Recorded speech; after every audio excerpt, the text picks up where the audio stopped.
In the winter, the water looks very cold and dark blue.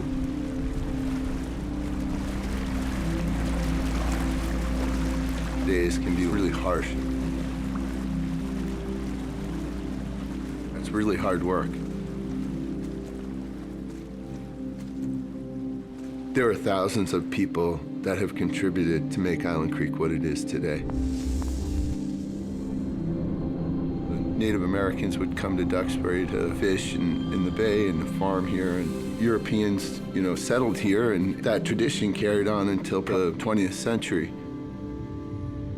There was definitely two classes of people here. There were the people that had the haves and the have-nots, and the people that fished and farmed here really took care of the local community. We've found a new way to fish and farm to honor that heritage with kind of a new spin with aquaculture. And even as hard as it is and as cold as it can be, each season has their own kind of character. If you're passionate about it and love it, you enjoy it.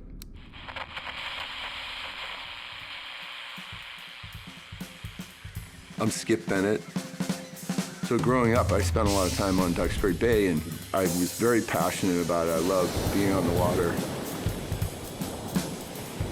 I loved the freedom, the independence, the physical work.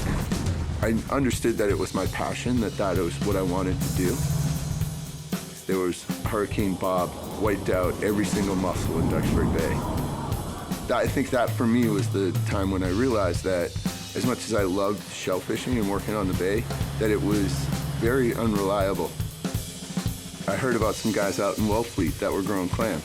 So that to me sounded more like a business, something that you would have some control over. Bought a small amount of clam seed, and in 1990, I started growing shellfish in Duxbury Bay.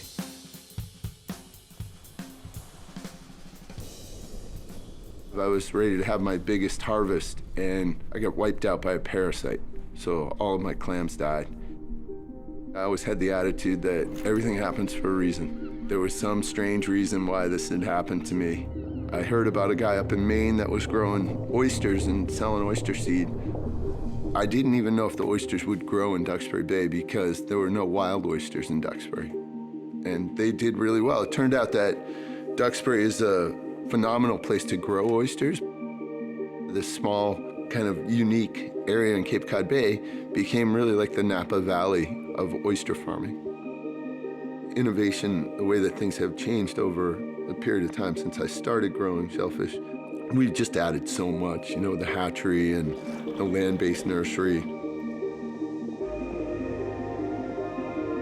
Probably the biggest threat to Duxbury Bay is nitrogen loading. So nitrogen is really the limiting factor of algal blooms. You get these excessive algal blooms which shade out plant life, lower dissolved oxygen, and really can make the environment inhospitable. Oysters are not only efficient at removing the algal blooms, the plankton, but they can also remove the nitrogen. So one oyster filters about 50 gallons of water a day. There's probably about 30 million in Duxbury Bay right now. So you can imagine the impact that has on water clarity and water quality.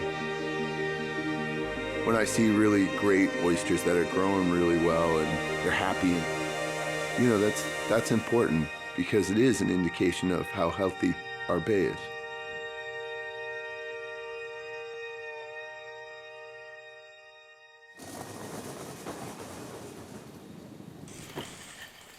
The state recognized that there was a lot of economic value in having people out there shellfishing. There's over 100 people that are working out there, and they're shopping at the local stores. All the dollars that are earned here on the farms are spent locally, and they ripple through the economy. Aquaculture has an extremely high economic multiplier because of people who work here have to live here.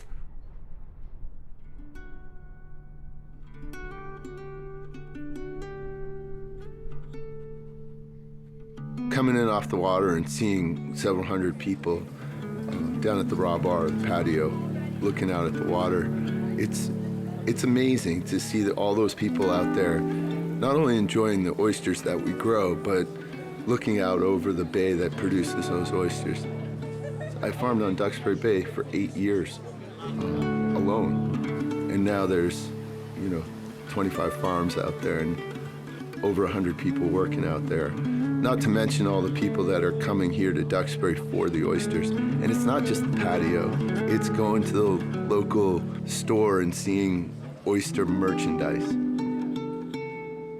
It's amazing that Duxbury has become this oyster town. Well, you meet people, anywhere in the country and tell them you're from Duxbury and they say, oh, that's where the oysters come from. Oyster farming it's a win-win. That it's a win for the consumers, the environment, it's a win for the people working in the industry and the local economy, the coastal community. The bottom line is everybody wins.